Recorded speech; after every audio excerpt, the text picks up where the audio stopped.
Ok, maintenant nous voilà revenus en cuisine. Nous allons commencer avec le poisson braisé, à ma façon. Alors, voici les condiments que je vous filme, qui feront euh, le mélange, en fait, le mélange que j'aurai pour badigeonner mon poisson. Pour badigeonner mon poisson braisé, vous avez tout ça. C'est ça qui forme ce mélange-là avec lequel on va badigeonner le poisson tout à l'heure. Ok? Donc, là-dessus, on a le gingembre. Vous avez le gingembre, les oignons, ail, pépé. Ça, c'est une épice africaine, le pépé, pour ceux qui connaissent. Le gingembre et comment on appelle ça, le njasang. Njasang, pour ceux qui connaissent. Le cube crevettes. Le poivre benja.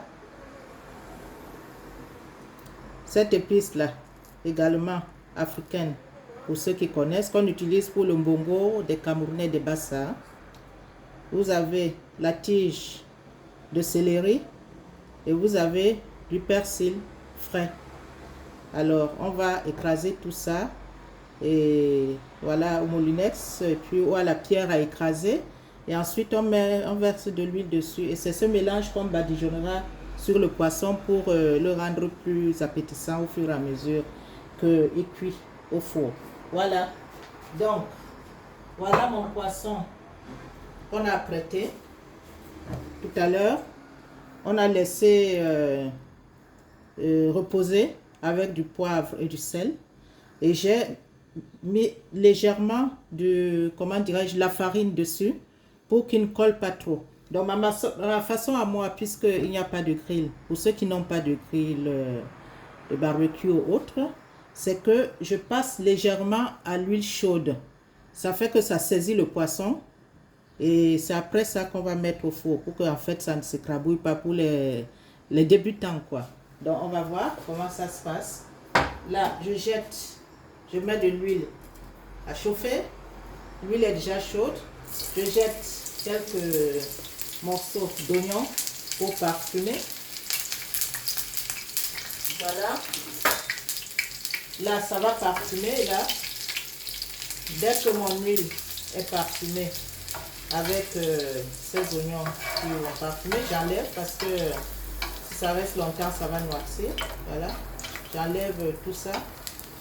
Je pose là. On peut mettre ça là, on peut dire. Maintenant, je prends mon poisson nettoyé, préalablement nettoyé, un peu fariné, et voilà, et je pose dessus, en mettant du côté de la tête, parce que la tête est plus difficile à cuire. Pareil pour celui-là, je pose là, voilà, à feu vif, pour que ça saisisse la peau du poisson. Pour pas que ça colle au four au moment où il faut chercher à tourner, au moment où on braise dans le four. Vous servissez légèrement, vous allez voir ce que ça va donner là tout à l'heure. Ok. On laisse saisir. Pas très longtemps, hein, juste le temps de... Voilà.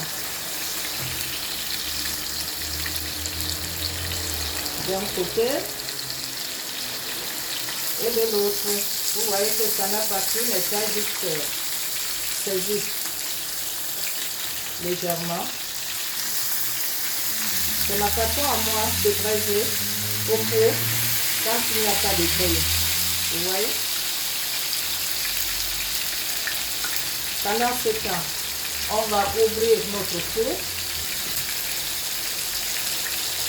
On a l'assiette du four que vous voyez là.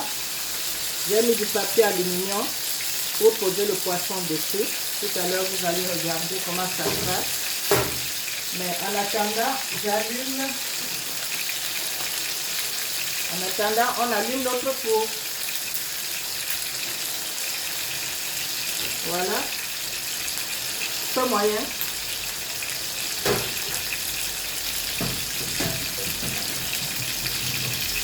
On laisse chauffer légèrement. Ici, c'est bon, hein. Je n'ai plus besoin de laisser le pain là. Là, c'est bon. Je fais juste pour saisir du côté de la tête parce que généralement, quand tu braises ton poisson, pour certains débutants, et bien ça colle dans le four. Vous voyez, j'ai servi juste quelques minutes. Juste quelques minutes pour que ça ne s'écrabouille pas au four. Voilà. Quelques minutes. Et voilà. Bien. Maintenant, qu'est-ce qu'on fait? On ouvre notre four qu'on a préalablement chauffé pendant 5 minutes, 5 secondes. On badigeonne